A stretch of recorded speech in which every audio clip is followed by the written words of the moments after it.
ઘણી વખત થોડા ઘણા રાઈસ આપણા ઘરમાં વધતા હોય છે, તો આજે આપણે એ રાઈસમાંથી ખૂબ સરસ એવો નાસ્તો બનાવવાના છીએ.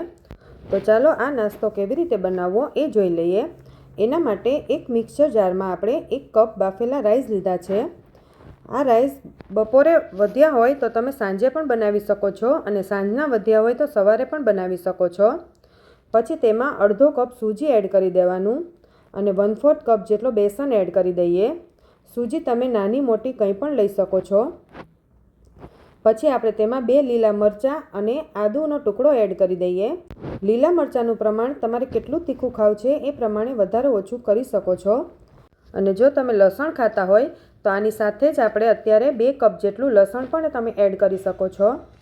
પછી આપણે તેમાં 1 કપ જેટલું દહીં એડ કરી દેવાનું, અને જો તમને જરૂર લાગે તો જ પાણી એડ કરવાનું. આ રીતે આપણી પેસ્ટ તૈયાર કરી લેવાની. તો હવે આપણે તેને એક બાઉલમાં કાઢી લઈએ, અને તમે જોઈ શકો છો કે તેની કન્સિસ્ટન્સી મેં કેવી રાખી છે.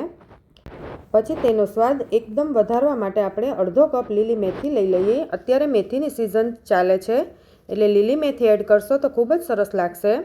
પછી તેમાં થોડા લીલા ધાણા, થોડા લીલા વટાણા અને થોડી સ્વીટકોર્ન એડ કરી દેવાની. સ્વીટકોર્ન અહીંયા કાચી જ લીધી છે મેં. પછી તેને આપણે ચોપરમાં આ રીતે અધકચરું વાટી લેવાનું. તમે મિક્સર જારમાં પણ પલ્સ મોડ પર કરી શકો છો.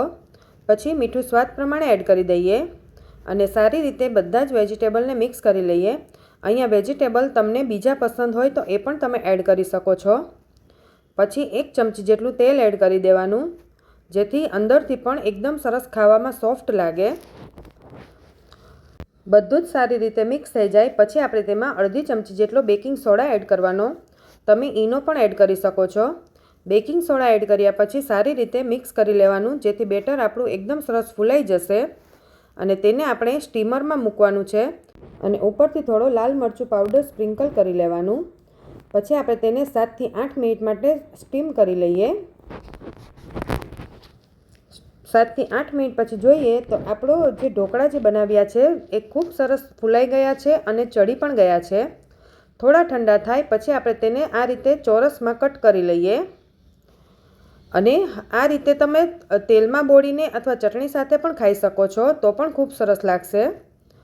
પણ આપણે તેને થોડા ક્રિસ્પી કરવાના છે. તમે જોઈ શકો છો અંદરથી પણ એકદમ સોફ્ટ થયા છે. હવે આપણે તેને એક પેનમાં થોડું તેલ લેવાનું. તેલ ગરમ થાય એટલે રાઈ અને સફેદ તલ એડ કરવાના, અને પછી આપણે જે ઢોકળા બનાવીને રાખ્યા હતા તેને મૂકી દેવાના, અને બંને સાઈડ આપણે તેને ક્રિસ્પી કરવાના છે. થોડીવાર પછી આ રીતે ઉલટ પુલટ કરીને બંને સાઈડ થોડા ક્રિસ્પી કરી લેશો એટલે સ્વાદ પણ સરસ આવશે. આ રીતે બનાવીને તમે બાળકોને લંચ બોક્સમાં પણ આપી શકો છો. અને તમે જો સાંજના નાની મોટી ભૂખ હોય તો પણ તમે આ રીતે બનાવીને ખવડાવી શકો છો. ખરેખર ખૂબ જ સરસ લાગે છે. આ તમે સોસ સાથે અથવા ગ્રીન ચટણી સાથે સર્વ કરી શકો છો. તો તૈયાર થઈ ગયા છે આપણા વધેલા રાઈસના આ રીતે ક્રિસ્પી ઢોકળા. તો તમે પણ ઘરે જરૂરથી ટ્રાય કરજો. અને તમને મારો વિડીયો ગમ્યો હોય તો લાઈક, શેર અને સબસ્ક્રાઈબ કરવાનું ન ભૂલતા.